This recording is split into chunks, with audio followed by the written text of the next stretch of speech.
Hey guys, me again.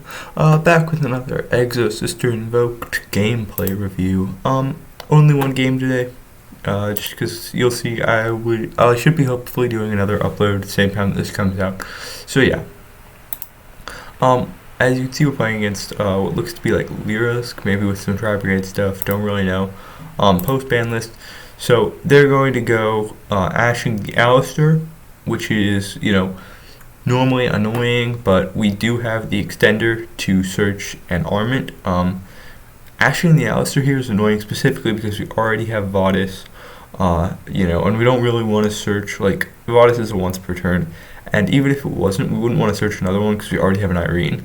So we're going to be searching, like, either Pax or, probably not a Pax, because Pax doesn't really get us anything. We can't really special another monster based off of Pax, so we're gonna grab the armament here.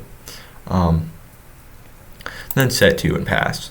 So they draw Dasher, which means that their hand is like there's really not a lot of live stuff. They're gonna go Bird Call, add Warbler, and then Warbler special itself, and then Monster Reborn into Ash. Yep. So that's good.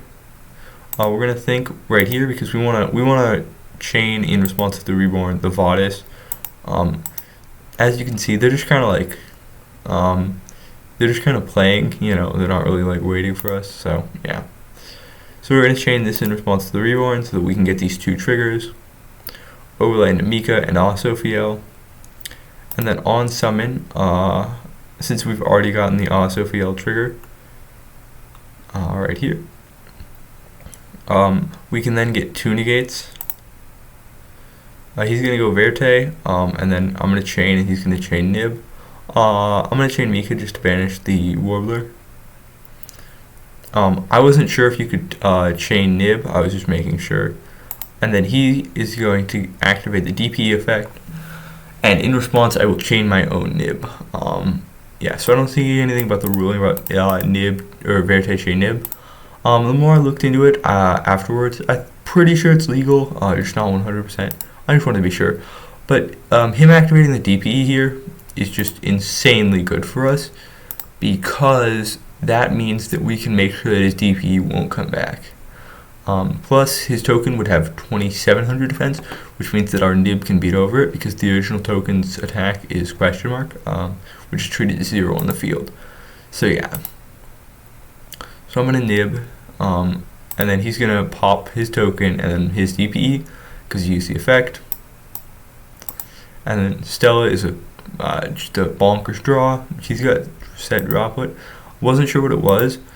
And so I've already been through my 2 Mika laces in this deck, which is unfortunate. So I have to go into a Caspatel to search like an Ellis probably. I could have searched like a Sophia, but I've already normaled for the turn, so there's no value there. So I'm just going to go 2300 and then Zeus after that. So he's going to go Dasher, Special Summon Fractal. I was thinking about whether to Zeus here, because basically the problem is he gets a draw 2, and he could draw into negation. I didn't know he had droplet. And he could also draw into like a tri-type, and like sending Fractal for cost, sending Nerval gets him all of the stuff he wants. So in response to this, I probably should have chained Zeus just to make sure that I wouldn't get hit with like some sort of negation. He's gonna grab a Karas pitch, and then I'm gonna chain Zeus. And then in response, he will chain Droplet and pitch the Nibiru. He's gonna Karas for 4, banish the Zeus, and then hit me for 42. Then he's gonna link off these 2. Not sure why he linked into Bearbrum. I think Farragut is probably the play, because then you go like Farragut, or then you go Omen, grab like a kit, or like probably another Nerval if you play it, because he hasn't used. And then you can special it out, and then grab and then you can banish 2, and then link all 4 of those and search a Revolt. Because here he doesn't get a Revolt search, which is unfortunate. He's gonna kit. Yeah. Oh right, because he hasn't normaled. So he can normal. Yeah. So he keeps taking back his plays here. I just kind of say whatever. Pax is a cracked draw because it allows me to get out Sophia without normaling, because I have Irene in graveyard.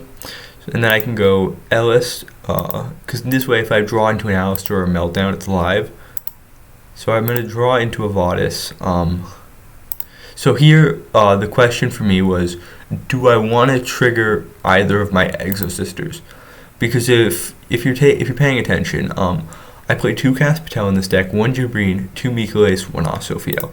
And so the question is, do I want to trigger my exosisters on the kit? And the answer is no, because here I can either do that or I can go to the Gaga Magician. And the reason I go into Gaga Magician is because I was like, how is he going to out this, right? He doesn't have a convincing way to out this. I can just beat over his Rugal or like his kit. Well, probably should beat over his Rugal. In this scenario, I probably should beat over his Rugal just in case. Yeah, because no, I need to beat over. This is tricky because like if I beat over Kit, he goes Kit send Nerval. Or wait, no, I need to beat over Kit. So the reason that I need to beat over Kit is that Kit will bounce to hand in the end phase if I beat over Rugal. And then if he hypothetically, right, draws into specifically droplets or any sort of negation, then that negation is live, right, because infirm droplets. And so he can either droplets pitch Kit, and then he can go Kit send Nerval add, or he can go like imperm on my UDF, and then he's playing. But if I go beat over the Kit and then negate it with UDF, he has no plays. And then if he tries to go Rugal on the next turn, he's got nothing. And so that way, even if he does draw into a droplet, it doesn't matter, because he would have nothing to send. So he's going to draw into an Ash, go into an access code, and then here he's just going to be able to beat over. I was thinking about walling up, but obviously I can't because there's no point if he's just going to beat over it anyways. So then we're going to go normal summon Alistair. As you can see, I've sided into Secret Village of the Spellcasters to deal with cards like the Forbidden Droplet, Fusion Destiny. I was worried about maybe like he sided into a Dark Ruler going second, but I'm really sold on this card, especially in this deck because you're playing Alistairs and the Ellises. So the idea is to just like turbo out these Spellcasters. Then you're gonna go Mokaba, Pax to grab Vadis, and then Secret Village, Infib, pass. So I'm gonna go he keeps taking back his plays here, and like I would have normally let this go, but he's like, you know, he took like a hot fucking second, and like he didn't even say like it was a misclick. So like you know, if you're just gonna take back plays, this is the second time you've done it. Sorry, bro. No takesy backsies, as the scholar Einstein once said. The reason that I go Vadis preemptively, even though I normally don't like to, just to get that Secret Village online. So he banishes 4 here. I'm going to chain Imperm. There's maybe a consideration to not use the second effect, or like not use like a Stella or something, but I think it's just too good not to pass up, because even if he goes Fusion Destiny, whatever, I just go into a Jabrine anyways to be able to possibly negate if he does go into like a Fusion Destiny or something. And even if he does go into a Fusion Destiny, the moment he uses it, that DPE will be in the graveyard, which means that next turn, if I can force it out at all, I can then Alistair banish it for a Gordes. Game 3. This is a cracked hand. An Ari Fire is obviously better if I had hard drawn the Alistair, but it is what it is. He's going first though, which is a problem. So he's going to go Fusion Destiny. I will ash that.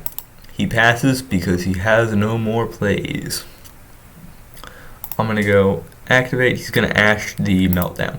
This is pretty good because this means that I can get a Utopic Draco feature, and like I'm not really worried about interruptions because like if he has Nib, he has Nib. You know, I was going to have to play through it anyways. So I'm going to normal Stella, special these two, overlay for Caspatel. Aspetel effect detached to add to Ellis. Why not add? Oh yeah, I probably cited. This deck only plays one Sophia, and usually going second, I'll side out of the Sophia and the Irene because they're bricky, and like side into like the evenly matched, the Dark Rulers, the going second cards, and so that's why I didn't search Sophia probably here. I wish you could see what cards you sided in DB, which is just unfortunate. Then I'm going to go Mikales, add Armament, since I already have the Lotus, no need to search it. End main one, just go battle phase, hit in for a ton of damage. Go Utopic Draco Future, again, basically put him on having an out, right? Because I can, if he normal summons any sort of tri-brigade to get to Shureg, which is the easiest out, then I can just flip the Vadis, and then I will have a negate or a banish depending on what he goes into, and I can negate the Shureg, making sure that he doesn't get to any sort of card. So he draws into a Nerval, gonna Bird Call, Turquoise Warbler, and then Warbler special Nerval, link into Ferrogy, Nerval search. Nerval's going to grab a Kit, and then Kit's going to special.